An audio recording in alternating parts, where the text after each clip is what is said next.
Hello and welcome back to It's New. We got the whole crew back with us today. Greg has a wall and a window behind him this time, so we're upgraded. So tell me how bad my window stinks. And this is one where there's literally a junkyard right there, so you can actually make fun of this one. You can't see it. It looks actually nice. It has like the whole greenery around. It looks like there's green on top.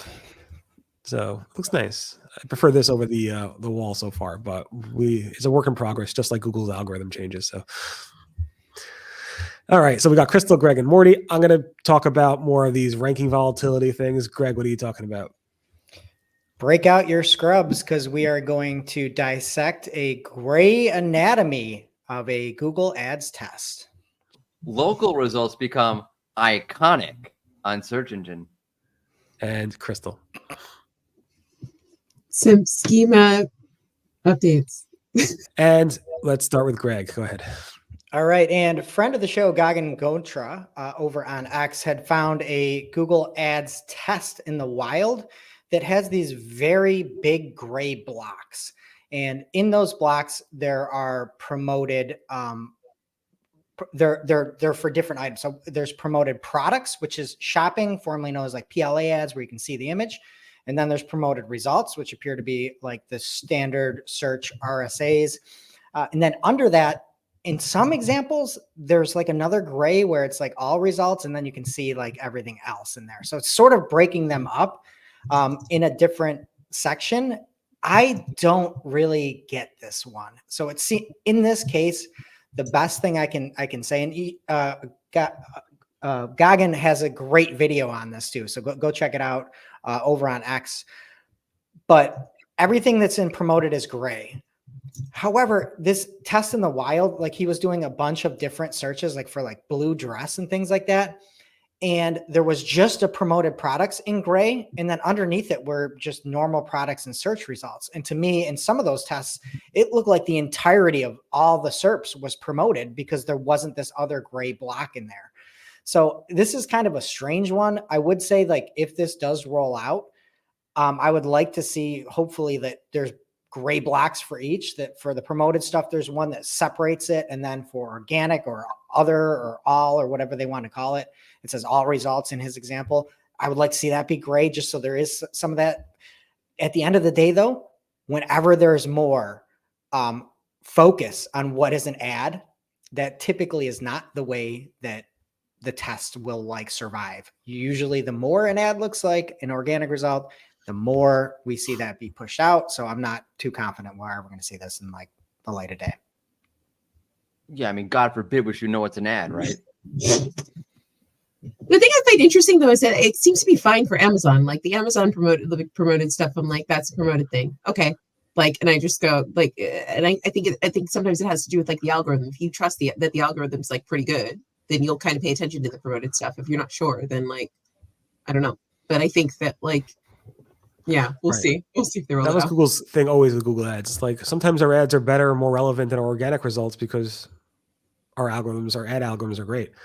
And Greg's spending a lot of money there. So yeah, and then the other thing too, just for anybody that's an SEO, again, go check this out over on Search Engine Roundtable.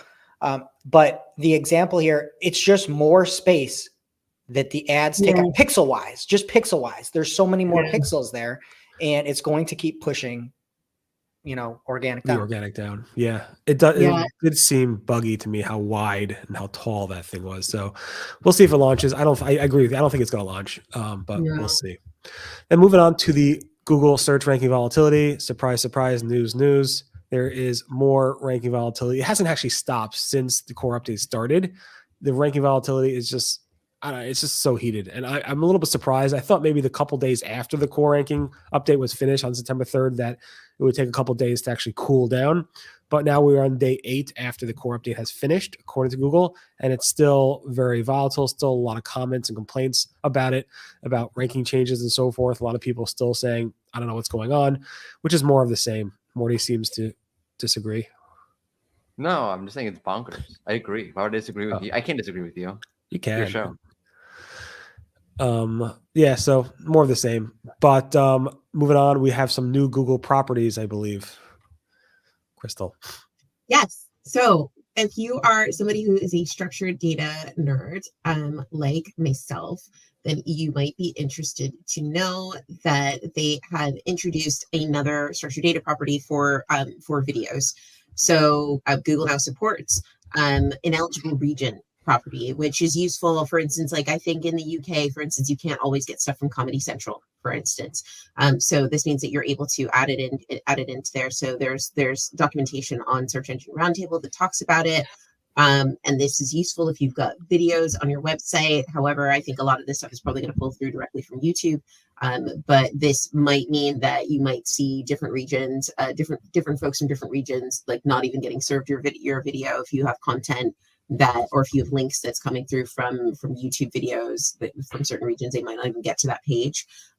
So I think have a look at any content that's dependent on video traffic or related to video traffic if it's global is what I would do with regards to this news.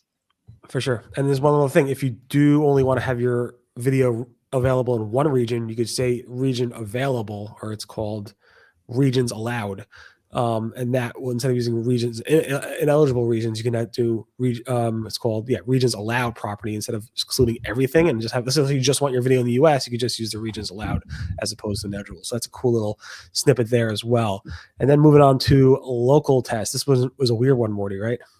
I think it's like, man, sometimes I feel like these search engines kind of like test things for the sake of testing things, and no one's actually thinking this through. So Bing is running a test where they have their local pack, and instead of having Bob's Bicycles, and it has the review star rating, and then where the review rating came from in text like Yelp or Facebook, now they're, instead of saying Yelp or Facebook with the writing with text, it's throwing the icon there. So basically Bing's like really throwing it in your face that they don't have any of their own actual reviews, and you're getting Facebook reviews or Yelp reviews. I know from like a brand point of view, I don't know why you would do that.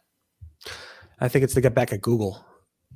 Oh, yeah, probably, obviously, yeah. The whole Digital Marks Act and so forth. So basically, like Google, we're going to show where we're going to promote other search engines without being forced to. That's what your grandmother who's using Edge or whatever they call it now is thinking when she sees that show up. Oh, Bing is getting back at Google. Way to go, Hey, Bing. I'm an Edge user. Take that Edge, back. right? Yeah. Yeah, I'm an Edge. I'm It's a called hardcore Edge, Edge. right? Yeah, it's great. Yeah. I'm still using Netscape, so I don't know what you're talking about. You still have your Juno email account, Barry? That was so great back in the day. Free email. Oh, God, the old days of the internet. Any event, thanks so much for listening to It's New. We're back tomorrow with more. Have a great day. Bye-bye. Bye. Bye.